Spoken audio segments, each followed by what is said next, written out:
بسم اللہ الرحمن الرحیم. السلام علیکم. کے ٹی وی پوڈ کاسٹ کے ساتھ میں ہوں بلال ہاشمی. پروگرام میں ہمارے ساتھ موجود ہیں ڈاکٹر حسن انا صاحب. السلام علیکم ڈاکٹر صاحب. وعلیکم السلام. کیسے ہیں آپ؟ خیریت سے؟ اللہ کا شکر. بہت بہت شکریہ، آپ نے ایک دفعہ پھر ہمیں ٹائم دیا. آپ کا ہی بہت شکریہ. جی ڈاکٹر صاحب، جھوٹا مدعی نبوت مرزا غلام قادیانی، اس نے زندگی میں اپنے بہت سے جھوٹ بولے.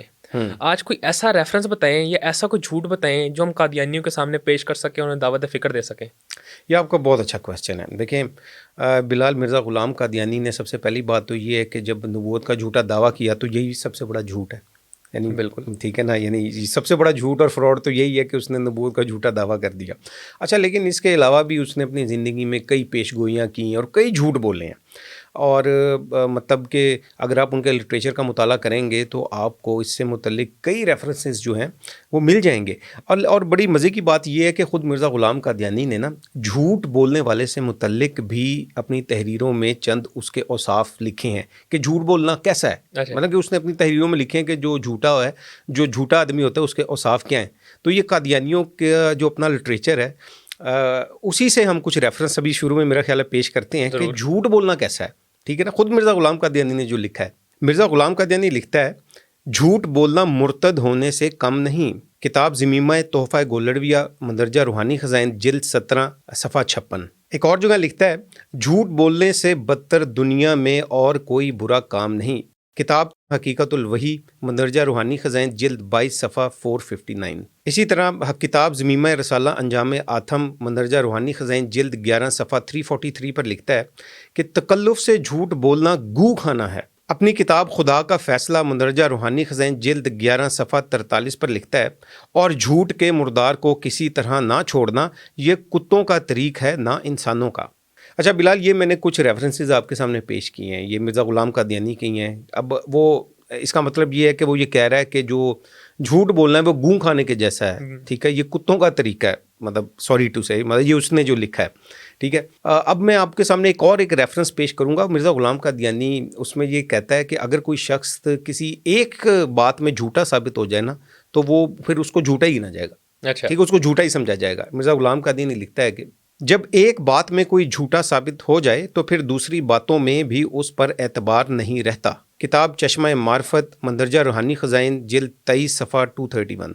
اب یہ ریفرنس بھی آپ کے سامنے میں نے پیش کیا کہ اس نے کہا کہ اگر کوئی شخص کسی ایک بات میں جھوٹا جو ہے وہ ثابت ہو جائے تو اس پر کوئی اعتبار نہیں رہتا.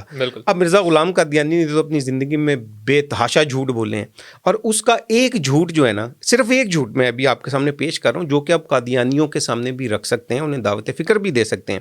مرزا غلام قادیانی لکھتا ہے کہ اور اولیاء گزشتہ کے کشوف نے اس بات پر قطعی مہر لگا دی کہ وہ 14ویں صدی کے سر پر پیدا ہوگا، اور نیز یہ کہ پنجاب میں ہوگا. کتاب اربعین مندرجہ روحانی خزائن جلد 17 پیج 371.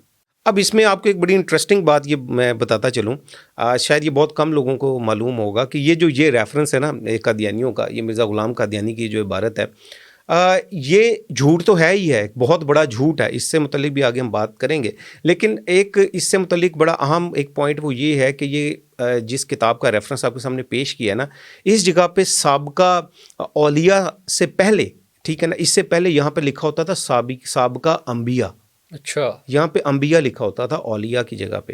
اچھا، پھر انہوں نے کیا کیا کہ اولیاء انبیاء کو ختم کر کے اس کو اولیاء کر دیا، اور نیچے کتاب کے حاشیے میں لکھ دیا کہ پرنٹنگ کی یا کتابت کی غلطی کی وجہ سے یہ انبیاء لکھا گیا تھا، اصل میں یہ اولیاء ہی ہے. جب اعتراضات آئے نا بعض امر ہیں. بالکل. اچھا، پھر انہوں نے اب کیا کیا، جو نئے ایڈیشنز یہ جو شائع کرتے ہیں نا اس میں سے وہ حاشیہ بھی ختم کر دیا.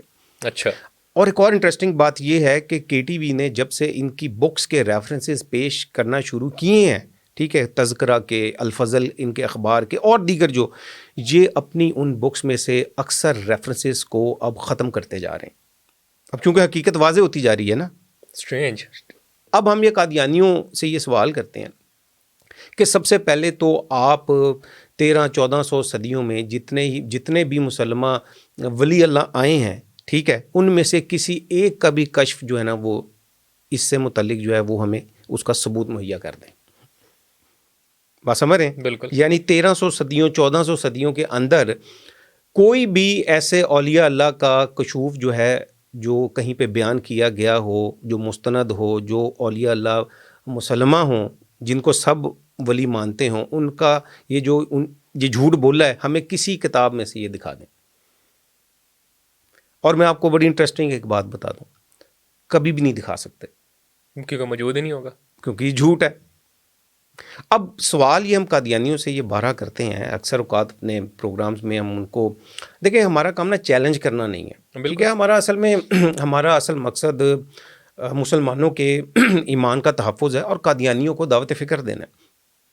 تو چیلنج وغیرہ ہمیں سوٹ بھی نہیں کرتا کرنا, ٹھیک ہے نا, اور ہمارا یہ طریقہ بھی نہیں ہے, لیکن ہم دعوت فکر ضرور دیتے ہیں قادیانیوں کو کہ مرزا غلام قادیانی نے خود کہا ہے کہ اگر کوئی شخص کسی ایک چیز میں جھوٹا نکل آئے تو اس پر پھر اعتبار نہیں رہتا. بالکل ٹھیک ہے, اور اس نے خود, میں نے آپ کو ریفرنس پیش کیے ہیں پہلے کہ جھوٹ بولنا جو ہے گوں کھانے جیسا ہے, جھوٹ بولنا مرتد ہونے کے جیسا ہے, اور بھی اس طرح کے ریفرنسز موجود ہیں.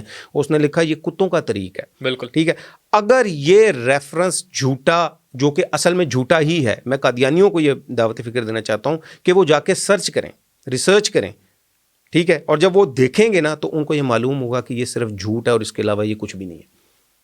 تو پھر انہیں مرزا غلام قادیانی کے اپنے ہی جھوٹوں کے بیان کردہ جو خصائص اس نے بیان کیے ہیں, پھر ان کو ماننا چاہیے نا قادیانیوں کو بھی, بالکل کہ ماننا مرزا غلام قادیانی نے جو لکھا ہے اپنے بارے میں ہی پھر اس پہ فٹ آتا ہے نا. ٹھیک ہے نا, تو یہ پھر ہم ایک دفعہ پھر قادیانیوں کو دعوت فکر دیں گے کہ وہ تحقیق کریں, ریسرچ کریں, اور خدا را سوچیں اور سمجھیں, کیونکہ ہم آپ کے دشمن نہیں ہیں. ہم نے یہ نہیں چاہتے کہ آپ ہمیشہ ہمیشہ کی جہنم میں چلے جائیں. ہم اصل میں ہمارا مقصد آپ کو دعوت فکر دینا ہے اور پیغام آپ تک جو پہنچا دینا ہے, تاکہ آپ بھی نبی کریم صلی اللہ علیہ وآلہ وسلم کی ختم نبوت پر ایمان لا کے مسلمان ہو جائیں. بہت بہت شکریہ ڈاکٹر صاحب, اتنے احسن طریقے سے آپ نے چیزوں کو دوبارہ سمجھایا ایک طرح اور معاملات کلیئر کیے. ناظرین, یہ تھی آج کی پوڈ کاسٹ. اگلی پوڈ کاسٹ تک کے لیے بلال ہاشمی کو دیجیے اجازت. اللہ حافظ.